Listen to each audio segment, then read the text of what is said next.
নমস্কার, আমি সৌমেন পণ্ডিত। ইলেকট্রনিক্স ক্লাসরুমে তোমাদের জানাই স্বাগতম। আজকের প্র্যাকটিক্যাল ক্লাসে আমি তোমাদেরকে কিভাবে কন্টিনিউটি টেস্ট করতে হয় সেটা নিয়ে তোমাদেরকে দেখাবো। প্রথমে আমরা আলোচনা করে নিই একটুখানি যে কন্টিনিউটি আমরা কেন টেস্ট করব। ধরো কোনো একটা ট্রান্সফর্মার খারাপ হয়ে গিয়েছে, বা ধরো কোনো একটা সার্কিটে ধরো ব্রেকিং হয়ে গিয়েছে, কোনো মানে ট্র্যাক ব্রেকিং হয়ে গিয়েছে, ফলে সার্কিটটা কাজ করছে না। তুমি বুঝতে পারছো যে কোনো একটা বোর্ড ডিটেকশন করার পর দেখতে পাচ্ছ যে সেখানে যে ফয়েল সেই ফয়েলটা উঠে গিয়েছে। তাহলে তুমি কিভাবে সেটাকে কনফার্ম হবে যে হ্যাঁ এই ফয়েলটা মধ্যে কোনো কানেক্টিভিটি নেই, বা কোনো তার কেটে গিয়েছে, সেই তারের মধ্যে কোনো কানেক্টিভিটি নেই, সেটা তো আগে তোমাকে টেস্ট করতে হবে। তোমাকে তো শিওর হতে হবে যে হ্যাঁ এই তারটা খারাপ হয়ে গিয়েছে, বা ধরো ট্রান্সফর্মার প্রাইমারি ওয়াইন্ডিং বা সেকেন্ডারি ওয়াইন্ডিং ধরো নষ্ট হয়ে গিয়েছে, তাহলে টেস্ট করবে কি করে? তাহলে এখানে আমরা কি করব না, মাল্টিমিটার ব্যবহার করব। মাল্টিমিটারের সাহায্যে কন্টিনিউটি টেস্ট করব। ঠিক আছে, কন্টিনিউটি মানে মানে মিনস কোনো ব্রেকিং যদি হয়ে থাকে সেটা টেস্ট করব আমরা। তার জন্য প্রথমে আমরা মিটারে আসব। এটা হচ্ছে এই তোমার ডিজিটাল মিটার। তো ডিজিটাল মিটার আসার আগে প্রথমে প্রপ সেটিংটা করে নেব। দেখো এখানে ব্ল্যাক প্রপটা সবসময় কমনই যেমন রাখা থাকে তেমনি রাখাই আছে। আর রেড যে প্রপটা, যেটা আমরা বলছি পজিটিভ, সেটাকে দেখতে হবে যে ওম পজিশনে যেন থাকে। তো এখানে দেখো ওম পজিশনে যে ওম সিম্বল দেওয়া আছে সেখানেই রাখা আছে। তাহলে প্রপ সেটিং ঠিক আছে। এরপরে আমাদেরকে ওহমে নিয়ে আসতে হবে। এই রোটারি সুইচটাকে ঘুরিয়ে মিটারতে এই ওহমে আমি নিয়ে এলাম। এখানে দেখো এবার ওহমে নিলে হবে না, সঙ্গে সঙ্গে যে বাজার যে সাউন্ডটা এখানে আসছে কিনা সেটা তোমাকে সেট করে নিতে হবে। দেখো এই সিলেক্টর বাটনে যাব, গিয়ে এই এখানে ডায়োড এসছে। এখন এই দেখো বাজার চলে এসছে, এই যে বাজারের সাউন্ড এসছে, তার মানে কি এখন আমার এই মিটার কন্টিনিউটি টেস্ট করার জন্য আমি মানে রেডি। এইবার আমি কন্টিনিউ টেস্ট করার আগে প্রথম মিটারের যে দুটো প্রপ থাকবে, দেখেছো দুটো প্রপ, রেড আর ব্ল্যাক প্রপ, এই দুটোকে টাচ করে দেখে নেবো যে সাউন্ড পাচ্ছি কিনা। দেখো সাউন্ড পাচ্ছি, তার মানে আমার মিটার পুরোপুরি রেডি কন্টিনিউ টেস্টের জন্য। এইবার ধরো এই একটা তার রয়েছে, ঠিক আছে, এই তারটা এখানে আমি এই তারটা ঠিক আছে কিনা, মানে মাঝখানে কোথাও ব্রেক আছে কিনা আমি টেস্ট করব। তাহলে কি করব, তার এই তারের দুটো এন্ডে এই মিটারের দুটো প্রপ টাচ করব। ঠিক আছে, তারের তো রেজিস্ট্যান্স খুব কম, এই তারটার রেজিস্ট্যান্স তো খুবই কম, যে কারণের জন্য দেখা যাবে যে ও বাজার সাউন্ড দিচ্ছে। বাজার সাউন্ড কতক্ষণ পর্যন্ত দেবে না, যদি রেজিস্ট্যান্স 50 ওম বা তার থেকে কম হয়ে থাকে তাহলে কিন্তু তোমাকে এখানে বাজার সাউন্ডও দেবে। তো আমি প্রথমে আগে টাচ করছি, দেখো আমি এখানে এরকমভাবে ধরলাম, আর এখানে আমি এখানে টাচ করলাম, দেখো সাউন্ড শুনতে পাচ্ছ। এবং তখন দেখো রেজিস্ট্যান্স শো করছে, এই অবস্থায় তারের রেজিস্ট্যান্স 1.7 ওহম শো করছে এবং মিটারে বাজার সাউন্ড দিচ্ছে। তার মানে আমি এখান থেকে শিওর হয়ে গেলাম যে আমার এই তার কিন্তু ঠিক আছে। ওকে, আচ্ছা। এইবার দেখো একটা লাউড স্পিকার, দেখো এটা আমাদের প্রায় এইরকম ধরনের যারা ইলেকট্রনিক্সে কাজ করে তাদের সমস্যায় পড়তে হয় যে লাউড স্পিকার নষ্ট হয়ে গিয়েছে কিনা টেস্ট করতে হয়। তাহলে এখানে কি টেস্ট করব, সেই কন্টিনিউটি টেস্ট। তাহলে মিটার আমি সেট করে রেখেছি কন্টিনিউটির জন্য। এইবার লাউড স্পিকারের ভিতরে কি রয়েছে না, একটা ভয়েস কয়েল থাকে, একটা কয়েল রয়েছে। তাহলে সেই কয়েলটা ঠিক আছে কিনা, তার তারটা পুরো ওয়াইন্ডিংটা ঠিক আছে কিনা সেটা চেক করবো। তাহলে এই দুটো প্রপকে এই স্পিকারের যে দুটো টার্মিনাল তার সঙ্গে টাচ করে দিলাম, দেখো সাউন্ড দিচ্ছে এবং রেজিস্ট্যান্স শো করছে 3.8 ওহম। তাহলে আমার এর লাউড স্পিকারের যে ভয়েস কয়েল সেটা কিন্তু ঠিক আছে।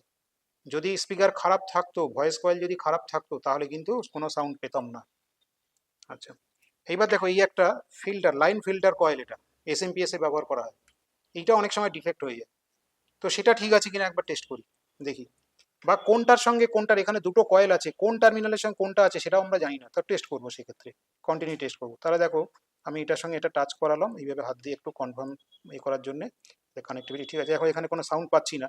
এখন আমি ডিসিশনে আসবো না যে ঠিক আছে কিনা, এটার সঙ্গে টাচ করলাম, দেখো এটার সঙ্গে টাচ করলাম। তাহলে আমি এখান থেকে কি বুঝলাম যে এই এই দুটো এন্ড একটা কয়েলের সঙ্গে লাগানো, দুটো কয়েল আছে বললাম না, একটা কয়েলের দুটো এন্ড এই টার্মিনালের সঙ্গে কানেক্ট আছে এবং সেটা ঠিক ঠিক আছে। ওকে, বোঝা গেল। আচ্ছা, নেক্সট দেখো আরেকটা কয়েলে, তাহলে এই দুটো এন্ড অন্য একটা কয়েলের হতে পারে। তাহলে দেখি টাচ করে, হ্যাঁ এখানেও সাউন্ড দিচ্ছে, তাহলে এটা একটা আরেকটা কয়েল এবং ঠিক আছে কয়েলটা। ওকে, তাহলে দুটো কয়েলের টার্মিনাল পেয়ে গেলাম এবং দুটো কয়েল ঠিক আছে। এইবার আমি এই কয়েলের একটা এন্ড, ঠিক আছে, আর এই অন্য আরেকটা যে কয়েল এখানে দেখতে পাচ্ছ, আরেকটা যে কয়েল এই যে তার যে এন্ড, এই অন্য একটা এন্ডের সঙ্গে টাচ করাচ্ছি, দেখো লক্ষ্য করে দেখো সাউন্ড দিচ্ছে, কোনো দেওয়া উচিতই না, কেন দুটো কয়েল তো ফিজিক্যালি তো কানেক্টেড নেই। একটা কোরের ওপরে জড়ানো আছে ঠিক আছে, কিন্তু দুটো কয়েলে ফিজিক্যালি কানেকশন নেই। ঠিক আছে, তাহলে এখানে কয়েল খারাপ নয় না, কয়েল ঠিক আছে, কয়েল ঠিক আছে। তাহলে এখানে আমরা এই কন্টিনিউ টেস্টের মাধ্যমে কি আইডেন্টিফাই করলাম, যে করলাম যে দুটো কয়েল আছে তাদের এন্ড কোন দুটো, এই যে এই কয়েলটার এন্ড হচ্ছে এই দুটো, আর এই কয়েলটার এন্ড হচ্ছে এই দুটো। ঠিক আছে, এইটা আমি শিওর হলাম যে কয়েলটা ঠিক আছে এবং এন্ড দুটো খুঁজে পেলাম। এবার একটা ট্রান্সফর্মার চেক করি, যেটাতে আমাদের ল্যাবে কাজ করতে গিয়ে অনেক সময় এই ট্রান্সফর্মার মানে খারাপ হয়ে যায়, তখন আমরা টেস্ট কিভাবে করি। তো দেখো এখানেও কন্টিনিউ টেস্ট করবো।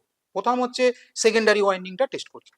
সেকেন্ডারি ওয়াইন্ডিং যেহেতু এটা স্টেপ ডাউন ট্রান্সফর্মার, ফলে সেকেন্ডারি ওয়াইন্ডিং এর টার্ন সংখ্যা কম রয়েছে এবং এখানে যে তার জড়ানো রয়েছে তার ডায়ামিটারও কিন্তু অনেকটা মানে বেশি।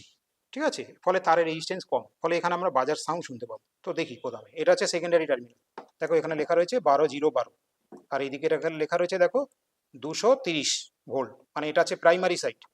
ঠিক আছে, আর এটা দেখো সেকেন্ডারি সাইড 12-0-12, মানে ভোল্টেজ এখানে কমে যাচ্ছে। তাহলে আমি সেকেন্ডারি সাইডে এটা ট্যাপিং করা রয়েছে, সেন্টার ট্যাপ ট্রান্সফর্মার। ঠিক আছে, তাহলে মাঝখানে এখানে টাচ করলাম আর এখানে টাচ করলাম, দেখো কোনো সাউন্ড পাচ্ছি। তাহলে এখানে সাউন্ড পাচ্ছি এবং রেজিস্ট্যান্সও পাচ্ছি কত, 12.6 রেজিস্ট্যান্স পাচ্ছি, এবং সেকেন্ডারি কয়েলটা ঠিক আছে। আবার এই সেন্টারের রেসপেক্টে অন্য আরেকটা কয়েলের সঙ্গে কাজ করি, এখানে দেখো 12 পাচ্ছি। তাহলে এখানে তুমি কি দেখতে পেলে যে সেকেন্ডারি ওয়াইন্ডিং ঠিক আছে। আবার দেখবে এই পয়েন্ট আর এই পয়েন্ট একেবারে তার মধ্যে রেজিস্ট্যান্স তাহলে কথা হবে, ওদিকে 12 ছিল তাহলে 24.5 দেখাচ্ছে, যোগ হয়ে গেল রেজিস্ট্যান্স দুটো। তাহলে সেকেন্ডারি ওয়াইন্ডিং ঠিক আছে। প্রাইমারি ওয়াইন্ডিংটা চেক করি, এবার দেখি কি হয়। প্রাইমারি ওয়াইন্ডিং ট্রান্সফর্মার, এই ট্রান্সফর্মার কিন্তু প্রাইমারি ওয়াইন্ডিংটার রেজিস্ট্যান্স অনেকটা বেশি, ফলে এখানে সাউন্ড তোমাকে নাও দিতে পারে। তো রেজিস্ট্যান্স দেখে আমরা বুঝবো, তো সাউন্ড পাবো না, বাট টেস্ট আমি করতে পারবো যে ঠিক আছে কিনা। দেখো টাচ করলাম প্রাইমারি ওয়াইন্ডিং এর মধ্যে, ওয়েল দেখতে পাচ্ছি, মানে ওভারলোড, মানে যে রেজিস্ট্যান্সটা সেটা 50-র ওপর হয়ে গেছে। ঠিক আছে, সেই জন্য বাজারে সাউন্ডও দিচ্ছে না এবং ওভারলোড হয়ে আছে। তাহলে আমি রেঞ্জটা বাড়িয়ে দিই, এই রেঞ্জ এখানে বাড়াই। দেখো, ও আচ্ছা, এখন তো আমি যেহেতু বাজারে রয়েছে, আর বাজারে থাকলে হবে না, বাজার থেকে বেরিয়ে আসে রেজিস্ট্যান্সে আসতে হবে। রেজিস্ট্যান্সে এসছি, আমি কিলো ওহম রেঞ্জে রাখি প্রথম। ঠিক আছে, কিলো ওহম রেঞ্জে রেখেছি, রেখে এইবার আমি টাচ করাচ্ছি। দেখো 1.767 কিলো ওহম দেখাচ্ছে। যদি ওপেন হয়ে যেত, মানে ট্রান্সফর্মার ওয়াইন্ডিং প্রাইমারি ওয়াইন্ডিং যদি পুড়ে যেত তাহলে ওপেন হয়ে যেত, তাহলে কিন্তু এখানে ওয়েল দেখাতো, মানে ওভারলোড দেখাতো, কিন্তু তা দেখায়নি, এখানে একটা স্পেসিফিক রেজিস্ট্যান্স দেখাচ্ছে। তাহলে কি বুঝবো এর থেকে, যে আমার ট্রান্সফর্মার প্রাইমারি ওয়াইন্ডিংও ঠিক আছে। যেহেতু রেজিস্ট্যান্সের ভ্যালুটা অনেকটা বেশি, সেই কারণে ওই বাজার টেস্টে বা কন্টিনিউটি টেস্টে আমরা ধরতে পারিনি। কিন্তু কন্টিনিউটি টেস্টে সাউন্ড দিচ্ছে না, এই ট্রান্সফর্মার চেকিং এর সময় অন্তত, তখন কিন্তু তোমাকে রেঞ্জটা বাড়িয়ে নিতে হবে। রেজিস্ট্যান্সের রেঞ্জে ঢুকে রেঞ্জটা বাড়িয়ে নিয়ে টেস্ট করতে হবে যে তুমি কি পাচ্ছ। যদি কোনো ভ্যালু পেয়ে যাও তাহলে বুঝবে ট্রান্সফর্মার প্রাইমারি ওয়াইন্ডিংও ঠিক আছে। ঠিক আছে, তাহলে এটা আমরা করলাম। এবার আমরা দেখি এটা ট্রান্সফর্মার গেল। এবার দেখো আরেকটা জিনিস আমরা একটু দেখি, যেটা আমরা আমাদের বাড়িতে বিভিন্ন ধরো যে টিভি রয়েছে, বা ধরো তোমার অন্যান্য যে সমস্ত অ্যাপ্লায়েন্সেস গুলো থাকে আর কি, ধরো রেফ্রিজারেটর এরকম, এদের মধ্যে কি থাকে, যে সার্কিট, মেন যে সার্কিট, সেই সার্কিটে যে সাপ্লাই দেওয়া হয়, সেই সাপ্লাই একটা ফিউজের থ্রু দিয়ে দেওয়া হয়। সেই ফিউজটা প্রায় মাঝে মধ্যে কেটে যায় এবং আমরা সেটা আমরা বুঝতে পারি না। আমরা ভাবি যে স্যার হয়তো টিভিটা খারাপ হয়ে গিয়েছে বা রেফ্রিজারেটরটা খারাপ হয়ে গিয়েছে, আমরা তখন কল করি। ঠিক আছে, টেকনিশিয়ানের জন্য কল করি। কিন্তু আমরা যদি আমাদের যদি অল্প এই নলেজটা থাকে যে ফিউজটা তো প্রথমে তো খারাপ হয়ে যেতে পারে, বা ফিউজটা তো কেটে যেতে পারে, তো সেটাকে আমরা একবার কি টেস্ট করতে পারি না? তো অবশ্যই আজকের এই ভিডিও দেখার পর থেকে তোমরা যখনই কোনো এরকম ধরনের তোমার বাড়িতে টিভি হয়ে যাবে, মানে কাজ করবে না, প্রথম তুমি আগে প্রাইমারিলি চেক করে নেবে যে ফিউজটা ঠিক আছে কিনা। তো ফিউজের কন্টিনিউটি টেস্ট করব আবার, তাহলে আমাকে একটু কন্টিনিউটিতে যেতে হবে। কন্টিনিউতে যাই, মিটারে, হ্যাঁ কন্টিনিউতে চলে এসেছি। এইবার দেখো দুটো এন্ডের মধ্যে টাচ করি, দেখো সাউন্ড পাচ্ছি এবং রেজিস্ট্যান্স খুবই অল্প, 0.3 ওহমের মতো দেখাচ্ছে। তাহলে আমার এখানে আমি কি বুঝলাম, যে আমার ফিউজও ঠিক আছে। যদি ফিউজটা খারাপ থাকতো, তো তাহলে কিন্তু এখানে কোনো সাউন্ড আমরা পেতাম না। তাহলে আশা করছি তোমরা, আমি অনেকগুলো এখানে তার, স্পিকার, লাউড স্পিকারের ভয়েস কয়েল, তারপরে ট্রান্সফর্মার দিয়ে, বা এই গ্লাস টাইপ যে ফিউজ আমি এখানে তোমাকে দেখালাম, এগুলো দিয়ে তোমাকে বোঝানোর চেষ্টা করলাম বা শেখানোর চেষ্টা করলাম যে কন্টিনিউটি টেস্ট কিভাবে করতে হয়। তো আশা করি তোমরা বুঝতে পেরেছো। যদি তোমাদের কোনো ডাউট থাকে তাহলে অবশ্যই কমেন্টে জানাও, আমরা তার উত্তর দেওয়ার চেষ্টা করব। আজকের ভিডিও এই পর্যন্ত। নেক্সট ভিডিও আমরা নতুন কোনো টপিকস নিয়ে নেক্সট ভিডিওতে আসবো, ততক্ষণ পর্যন্ত তোমরা অপেক্ষা করো। ধন্যবাদ।